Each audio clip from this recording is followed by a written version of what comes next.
Laksamana TNI Yudo Margono merupakan seorang perwira tinggi TNI AL yang menjabat sebagai Kepala Staf Angkatan Laut. Laksamana TNI Yudo Margono, SE, MM lahir di Madiun, Jawa Timur, tanggal 26 November tahun 1965 atau saat ini memiliki usia 55 tahun. Ia adalah alumnus Akademi Angkatan Laut ke-33 tahun 1988, yang sebelumnya menjabat sebagai Panglima Komando Gabungan Wilayah Pertahanan I. Yudo menjabat sebagai Kepala Staf Angkatan Laut ke-27 sejak tanggal 20 Mei tahun 2020. Yudo Margono juga dikenal sebagai bukan sembarang prajurit TNI AL. Serangkaian kemampuan dan kecakapan, serta loyalitas adalah sebagian syarat yang harus dimiliki. Pengamat intelijen, pertahanan dan keamanan berpendapat, Yudo Margono sosok yang layak untuk menduduki kursi Panglima TNI. Soal loyalitas, tak ada yang bisa membantah loyalitas Kasal ke-27 ini.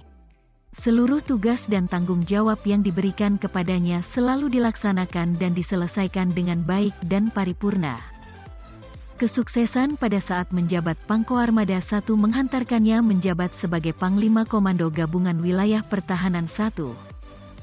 Sebagai Pangkongap Wilhan I, yang merupakan organisasi baru TNI untuk mengantisipasi tantangan keamanan ke depan, wilayah kewenangannya bukan hanya di laut tetapi meliputi darat, laut dan udara. Tentunya tantangan dan permasalahan yang dihadapi semakin besar. Dengan wawasan dan pengalamannya memimpin, Yudo berada posisi terdepan di kisruh perairan Natuna yang diklaim sebagai wilayah China.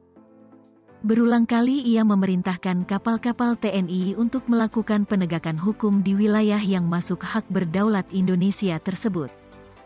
Saat virus corona merebak di berbagai penjuru dunia dan Indonesia harus memulangkan WNI dari Wuhan, Yudo kembali dipercaya untuk memimpin proses rehabilitasi di Hanggar Lanut Raden Satjat, Natuna.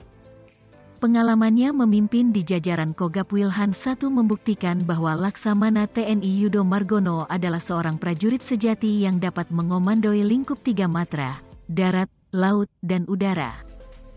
Selain itu, sebagai Kasal, tak perlu lagi ditanya tentang loyalitasnya. Garis lurus, itulah jawaban yang akan didapat. Loyalitas yang tegak lurus, baik ke atas maupun ke bawah. Ke atas dibuktikan dengan tugas-tugas yang diselesaikannya dengan baik dan paripurna. Ke bawah dibuktikan dengan perhatiannya kepada keluarga besar TNI AL yang menjadi tanggung jawabnya. Yudo punya keunggulan jika nanti menjadi Panglima TNI untuk mengatasi masalah di tanah air. Hal ini didasarkan pada beberapa alasan. Pertama, pengamanan wilayah laut dan kepulauan dari pencaplokan oleh negara-negara lain. Akibat potensi eskalasi konflik lintas negara di Laut China Selatan ke depan yang cukup tinggi. Serta dukungan penjagaan laut yang merupakan garda terdepan dalam menjaga kedaulatan, tentu upaya diplomasi tetap dijalankan. Di samping itu, kejahatan transnasional, seperti penyelundupan senjata juga terjadi di laut. Yudo Margono bisa melanjutkan visi Indonesia sebagai poros maritim dunia. Poros maritim dunia bertujuan menjadikan Indonesia sebagai negara maritim yang besar, kuat, dan makmur melalui pengembalian identitas Indonesia sebagai bangsa maritim, pengamanan kepentingan dan keamanan maritim, memberdayakan potensi maritim untuk mewujudkan pemerataan ekonomi Indonesia. Yudo dinilai bisa membangun sinergisitas dan soliditas dengan 3 matra dan Polri. Keempat, Yudo juga punya pengalaman memimpin penanganan COVID-19. Saat memimpin, Yudo memahami bagaimana perkembangan dunia teknologi kesehatan yang diperuntukkan bagi kekuatan militer.